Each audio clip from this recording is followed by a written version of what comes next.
Hello and welcome on this episode of Prosperity IQ videocast. My name is ChriSOULa Sirigou, the Golden Muse. And on today's episode, I am delighted to welcome Maggie Kay. Hello, Maggie. Hello there, ChriSOULa. Lovely to connect with you here on this platform, because Maggie was on my radio show, the Health and Healing show, a few days ago, I believe. And we were talking about her journey and her absolutely wonderful book, Diving for Pearls. So if you are actually into that journey, this self-development, spiritual journey, looking for some answers, digging deep and wanting to know more how to manifest the love of your life, but also actually manifest, as we're talking about prosperity, manifest a prosperous and joyous life for yourself. You will find lots of good tips and golden pearls and golden, whatever you would call it, golden nuggets. That's it. Fabulous. So Maggie, you have been on your own spiritual journey, and you have based on that and through that, you have learned more about, you have become more self-aware, and you have actually go through the ups and downs, as we all do. It's part of life. But equally, you have gone through, like, the downs were pretty bad downs. But you find a way through your own spiritual practice, through your own sort of intentions, and being in a place where you were there to receive. And that comes a lot, this is part of, maybe you have heard from the teachings of Abraham Hicks. Very much so. Yeah, Maggie is actually very much inspired, like myself. And lots of other philosophies are there and teachings that are part of our evolutionary journey. So Maggie, your connection, your sort of, how do you define prosperity? What is prosperity to you? Prosperity is, I guess it's just having enough, feeling relaxed, feeling content, feeling fulfilled. And for me, prosperity is about freedom. I think it's more about space and freedom rather than things and that kind of thing. So personally, I think I regard myself as a very rich person in terms of very spiritually rich and have a lot of freedom in my lifestyle, and that's very dear to me. And I guess just being able to allow things to happen, to know how to deliberately intend things to happen and to allow things to happen. And I do have a formula for that, which really helps guide me. Yes, and we're going to find out more about your formula. Yay! So the art of allowing is I do bring that in my online program, Golden Keys to Prosperity. It's one of the fundamentals on this online program, the art of allowing, and then and every single one of you who's coming on board to bring on your own sort of angle to it and your own perspective to it enhances the whole idea of what prosperity is. So all of you who's going to watch back, you are so much up for a real treat. So Maggie, let's go through the formula, but let's start with the actual intentions, because lots of us, people say new moon, setting intentions, completing a cycle, you want to start a new cycle, set your intentions. We have heard about these intentions. It's really important, okay? But in your perspective, in the way you have actually experienced the power of intentions, what would you say is the formula, is the process, if you like, of setting an intention? Well, one of the first things I do for myself, and I've learned to do for myself, and also I share with my clients, I run a practice called Craft Coaching, and I work with people one-to-one. And we always begin with that process of deliberate intending, which is about having the boldness and the confidence to really allow ourselves, to give ourselves permission to really want what we want, regardless of whether we feel we deserve it, it's achievable, whether it's rare. So I think the process of intention begins with a bit of letting go of beliefs about not being good enough, or these kinds of things. So the very first step is about deliberate intending, is about magic wand, anything is possible. Allow ourselves to really want what we want, really long for what we want to long for. And you were mentioning my book there, Diving for Pearls. And one of the things for me when I was intending to meet my soulmate, I'd had good relationships, ups and downs, but I really wanted to meet somebody who could meet me on all levels. And I didn't want to compromise anymore. And it was important for me at that point to really allow what it was I was longing for in a relationship, which I'd previously not believed I could have or existed. So I think it was important to give myself permission to really want what I want. And then there's the process of deliberate intending. So that's about, typically people write things down, don't they, in positive terms, in the present tense, so that they can really articulate what it is that they long for. So my formula that we've been alluding to, the secret formula for manifestation, is simply this. This is what we teach at ThriveCraft. 100% intention plus 100% surrender equals manifestation. The intention part that we're talking about now is in fact only half of the equation, and it's 100%. 100% intention. No holding back. Yeah. But no holding back. And then we put that beside 100% surrender. How does that figure? 100% surrender? Well, that suggests complete letting go, detaching from the outcome, and in fact, that's exactly what that means. How do we place both of those things together? 100% intention, 100% surrender. In my experience, that's exactly the magic point when we can 100% be bold, ask, allow ourselves to want, and at the same time 100% detach, which it feels like a paradox. Let go of the outcome, trust that it can show up, or if it's not right for us, we even let go of the outcome appearing at all. And I find that really fascinating. And I guess a lot of my practice is about that. But that is the magic formula for manifestation. 100% intention plus 100% surrender. Well, talking about surrender, and the key element there is trust.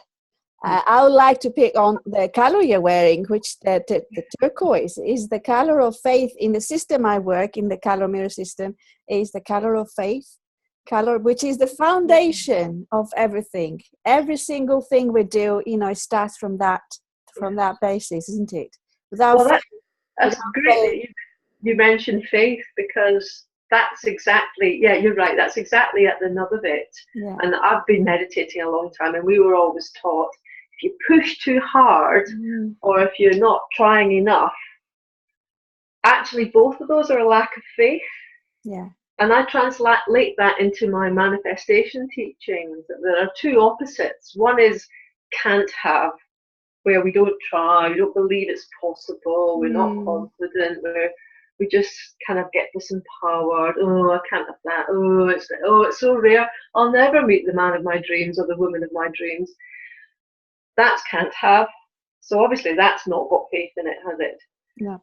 But the other extreme, which is also interesting from this surrender point of view, is what we call must have. And that is when you get so, I must have this, and we get clingy, it goes tense, it goes rigid, and again, we're only pushing too hard because we don't have genuine faith and trust. So, and that's a beautiful thing to put at the center of prosperity creation. It is about trust and faith. Yeah. And what I call at the middle of must have and can't have is havingness. Havingness. So it's about allowing and letting go, and allowing and letting go. Not must have. It's not can't have. It's havingness. Yes, it's havingness, right? Because I guess you have heard the motto, you can have it all. Indeed. So I guess coming from a point of acceptance that we are here on this planet Earth, on this journey, because it's not to have only just a little, or just compromising or thinking I'm not good enough. It's just finding ways to embrace all of you, to embrace every single part of you, and accept what is, and accept what isn't. I guess, like instead of trying to push it too hard, as you said, Maggie, you just accept what comes into your life and embrace it and learn from it, and at the same time release what no longer works for you. It is a balance between the two, isn't it? It's not always easy to strike the balance, but I feel the more you become more aware of where you are, what you want, what you really want. This is how the game, if you like, how you can have fun with it. And then we create the gap, we create the self-awareness, and I'm very fond of meditation, and that's a brilliant way to create that gap between things happening to you and you responding, so that you've got an opportunity to be a bit reflective and be a bit paused before you take action, or even before you make thoughts and speak things. So that pause, that awareness is very powerful, because it gives us choice. It gives us the opportunity to choose our response to things, and therefore we're not the victim of things. We become empowered to choose our life and deliberately create our life. At this point, I'd like to share with you this bottle that is from the system, the color mirror system, which is a lot to do with the energy and psychology of color, but also really understanding more. It's all about what we discussed about becoming more aware of your gifts and embrace them. And every bottle in a system is like a color. That's why it's called a color mirror. It's a mirror. So basically, it mirrors back to you where you are, and somehow the bits that you may not really like to know, because it's the shadow self, as we call it, isn't it? But also within that, there's even if you like to see it as a weakness, it may not be a weakness. You may be able to see it as a gift in the end. Indeed. Yeah. So this bottle is called acceptance in the system, and you've got the coral on the top, and underneath you've got this beautiful platinum color, which is a lot to do with, it's got a bit of blue in it as well.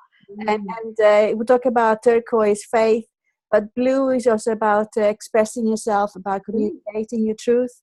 And coral is a lot to do with accepting yourself as you are. Accepting, like really being in peace with your body, being in peace with your physical reality, if you like. And being in that space, you become more visible.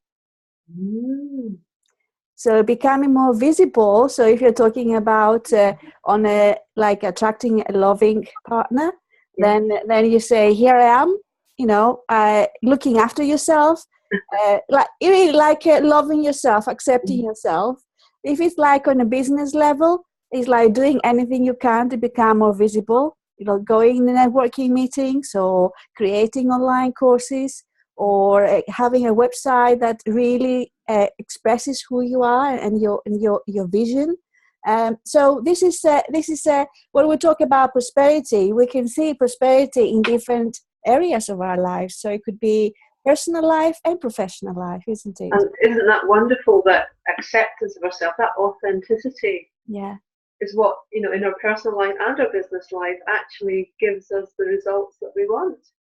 So that we don't have to pretend we're something that we're not. We just simply relax into who we are and love and accept that. And that's I think that's the fundamental in our relationships, accepting and working on yourself first before embarking. And you talk about that in your book as well, Maggie. Really concentrate and enhance every single thing about yourself, really enrich yourself and really understand what feeds your fire, basically. Yes, indeed. Follow your bliss. Yeah. Yes, follow your bliss. Follow your bliss. Absolutely. Yes. So we talked about intentions, and 100% intention, and followed by equally 100% surrender. And surrender, you can see it, as you said, accepting and believing that you are worthy to have everything you want in your life, and then let the universe work for you. Yes, without doubting or without pushing too hard. So for me, the story I tell, the book is a mixture of my story, my spiritual journey, but also my love story through a few decades, mixed with tips and meditation and intuition and inner wisdom and so on. And very much the story is telling how, I did all this deliberate creating, and I used a method of being very clear of what I wanted. And then I completely let go of finding this needle in a haystack. It seemed almost impossible that you could meet such a rare person that would match you so amazingly as a soulmate and a best friend and a partner in life. And yet something just random happened, and I bumped into him in the schoolyard. That's the kind of surprising thing. Now, you don't sit down and think, well, I'll just go prowling around the schoolyard to see if I can find my potential partner. I'm here, come again. The universe has, amazing ways of providing you with what you're seeking. Your job is to just become really bold about what you want, and to be very, surrender also suggests receptivity. I think, a lot of us are so sort of organized and businesslike and strong in a way, and we put out what we want, and then we forget to yield. That more feminine side of the equation. I see the intention side as the masculine side, and the surrender side is the feminine side. Of course, we need both. Yeah. And to surrender is about being receptive, to allow the thing, to be a bit alluring and magnetic, and allow the thing to come. I like that. Yes, I like that. And one of the best ways to practice having this, that poise between must have and can't have, is to recount all the things that we already have. So that gratitude thing, that appreciation thing of, wow, this is here. And of course, as we know from the Abraham Hicks teachings and the law of attraction teachings, what you focus on, you get more of. So as you focus on what you already have, what you're grateful for, you create the magnetism for more happiness, more of what you wish to come your way. Yeah, absolutely. And when I was reading your book, Maggie, I was there was a point where I had tears in my eyes, not because I was feeling sort of I was not in a turmoil place, but I was really moved, because it brought me back to the space where I manifested my partner, my loving partner, and there was a space when I was really said to the universe, look, I really, really love to have a partner in my life. And if he's ready for me, I'm here.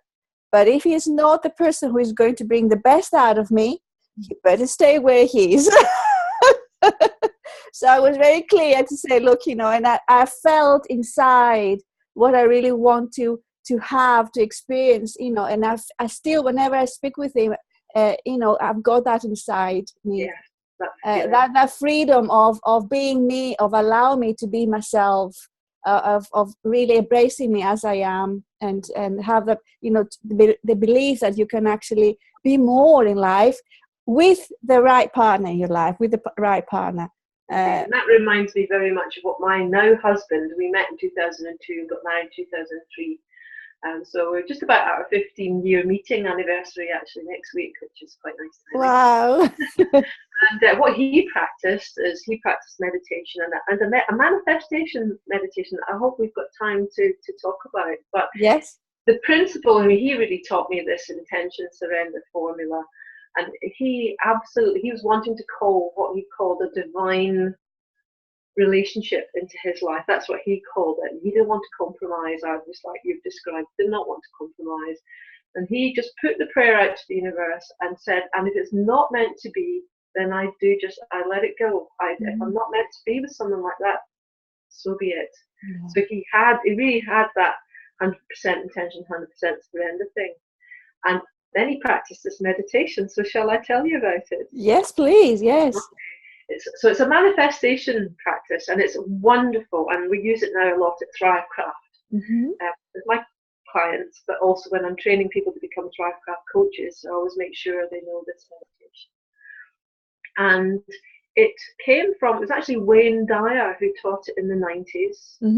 And he was taught it by his Indian guru, Dr. Pillai. Well, I don't think he was a guru so much as Dr. Pillai, who's a very famous Indian sage, thought, who can teach us meditation? And spotted Wayne Dyer and asked him to teach it, because he obviously had this massive audience back in the 90s. So he taught this manifestation meditation called the Om meditation, is what we call it, because we use and Om as part of it. So Pat adopted this manifestation meditation, and he did it off and on quite regularly for about a few months before he met me. And he's pretty sure it was a major part of what energized me and he and I to meet in the schoolyard, just, by chance. So, yeah, it's a wonderful meditation. Yes. So, what would it be the best sort of space to do this meditation in? It's in two parts. It's very interesting because it's got intention part and a surrender part, which is why it fits very neatly with what we're discussing. Yeah. You do the part, which is the intention part, first thing in the morning's good, or as early as you can, to set up your intention for the day. And then you do the Om part, which is the receiving, letting go, surrender part in the evening, maybe just last thing before bed. And it needn't be long, but they go together. And it's important that you do both elements. So it's the asking and then the receiving. Nice. And you can do the meditation for the same thing, like a relationship, over and over again, day and day and day. Or you can change it every time you do it. Okay. You could do it for money, if it's financial prosperity you want. You do it for houses or objects or cars or vehicles, or you can do it for states of mind or confidence or well-being or health, whatever you want to manifest. So it's prosperity in all respects. Right. And, yes. Would it be useful if I just briefly describe? Yes, that would be lovely. Yes, thank you. So people can have it as a takeaway. I mean, go to my website. I've got video instruction, description, guiding all the way on my website. So fantastic. I'll make sure I've got that clearly posted. Okay, so the R part, you pick one thing, just one thing, and get very clear what you want to manifest. And it can be massive, it could be impossible, but you just ask for it. You imagine yourself having it. So I would imagine myself with the love of my life, even though I don't quite know what he's like. And this is before I met him, obviously, and or say when Pat was looking for me, he was imagining this woman, and then you use your chakra energy. So these are the energy centers in your body. So once you've got this visualization going of the thing that you love, you imagine that it's happening already. You feel all the good feelings that it's happening. So you just get yourself inside that fantasy of it happening. Then let that run on like a kind of movie. And at the same time, energetically draw up, you can't quite see what I'm doing here, but from the root chakra, which is at the perineum, you imagine you're drawing up energy through your sacral, your solar plexus, your heart, your throat, and up to your third eye. Just imagine drawing all that energy and letting it stream out of your third eye. Your third eye is the visioning chakra. Your root chakra is the procreation, creation, creativity chakra. So joining those two is the powerful thing. You imagine that this energy is coming up and just streaming out of the third eye. So you keep that going in the background. You've got your visualization, you've got the chakras, and then you add the third element, which is the voice, and you use syllable ah, which is the sound of creativity, the sound of bliss. Right. And so I'll just demonstrate what you do. You've got all this going on, and then you simply chant like this. Ah.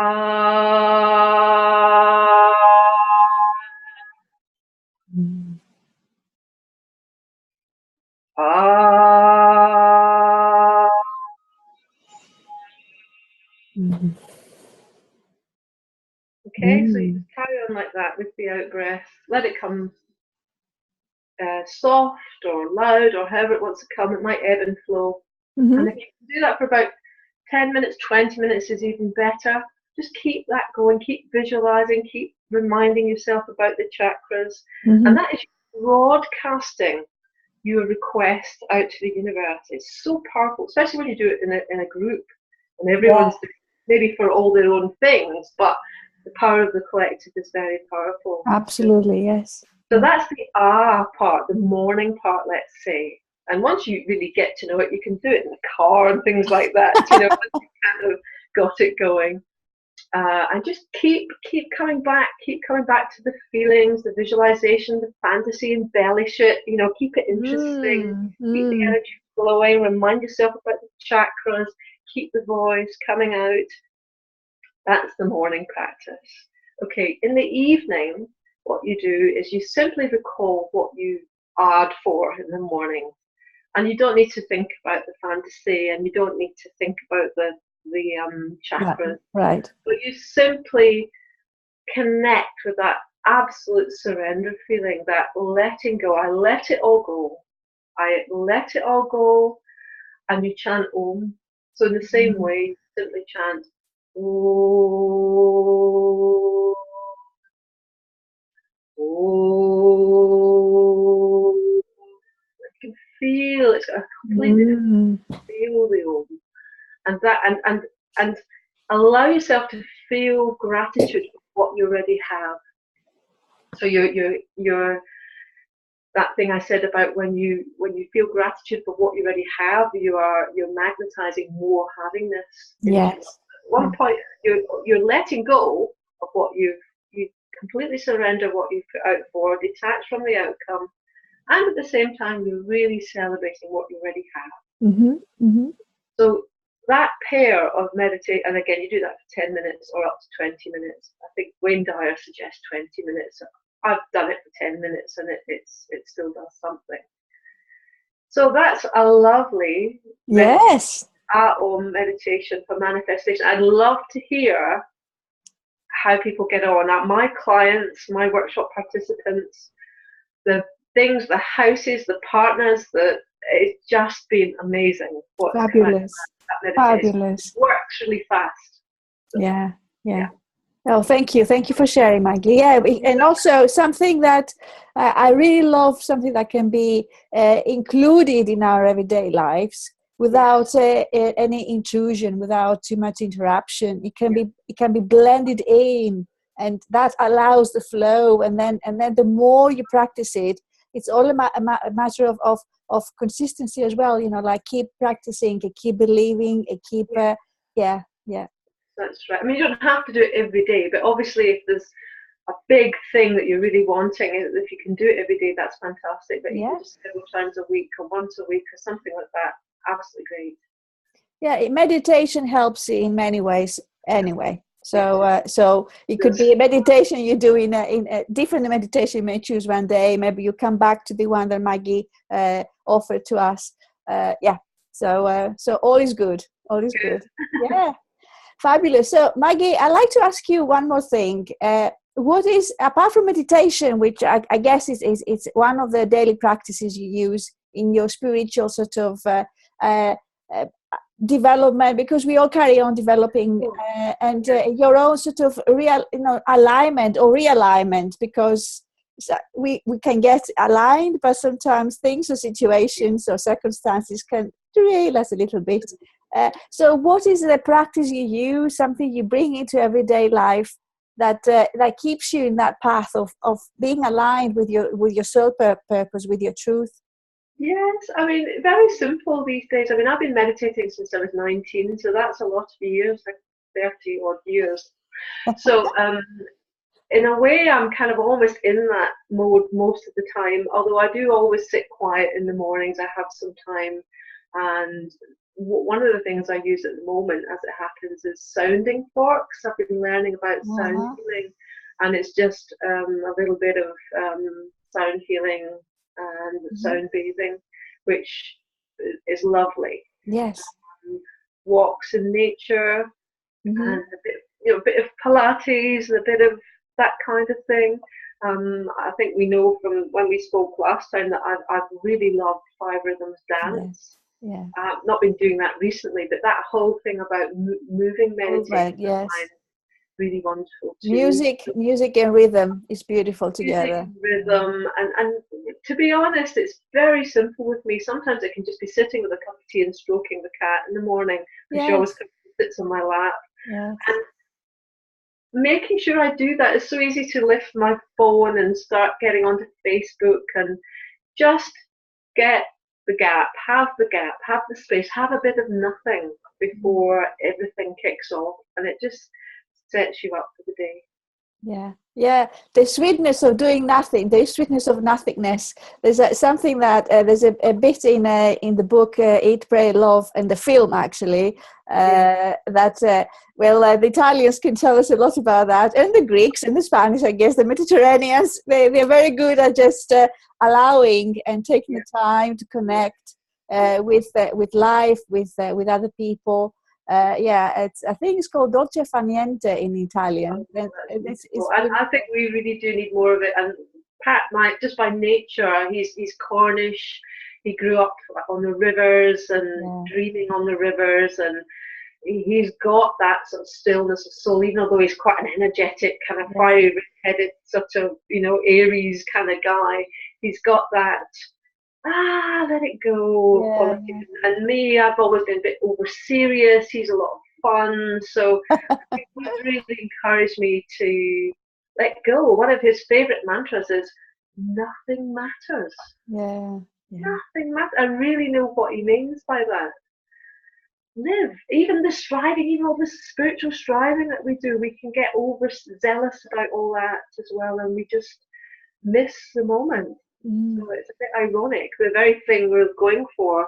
Maybe just somebody who's a simple soul who ploughs the fields all day, they're in that space already. So that's another thing is don't be so zealous about our practice that we miss the ordinary, everyday socialness that we are. Yeah. Thank you so much, Maggie. Thank you, Maggie. You can get in touch with Maggie on through her website, which is MaggieKayWisdom.com. So that's Maggie MaggieKay Wisdom.com. MaggieKayWisdom.com. Brilliant. And when I actually share this videocast, I called it Prosperity IQ videocast, because it's all about understanding more about the intelligence behind it and incorporating that in our everyday lives. And then I would love to see that also with young people, bringing that element of understanding what prosperity is, and then having meditation and really seeing the intention and the auto surrender, and then manifesting really what they want. So that's one of my visions, Maggie. Well, that's beautiful work. Thank you. So I will also make sure that I will add the audio cast, the interview I had, the radio interview I had with Maggie. Whenever I include sort of the description of this particular video cast, within that you will also be able to click and listen back to my interview with Maggie, and everything is beautiful, everything is in flow, and thank you so much for being on this video cast, Maggie. Thank you. Would it be helpful if I give you the link to those our own meditation videos that I was telling you, so that you can include that? Of course, we will include that. Yes, absolutely, absolutely. Yeah, brilliant. So thank you once again, and I hope that you have actually taken something of value, of something that you felt inspired, because it's all about receiving inspiration in our lives and bringing that into our everyday life, and believing but we actually you deserve the best. So go for it. Indeed. And whenever we talk about it, we re-inspire each other, don't we? We remind each other, Yeah. encourage each other, validate each other. Yeah. So, yeah, it's been absolutely delightful. Yeah, beautiful. Yeah. Okay. Thank you, Maggie. Lots of love. You will.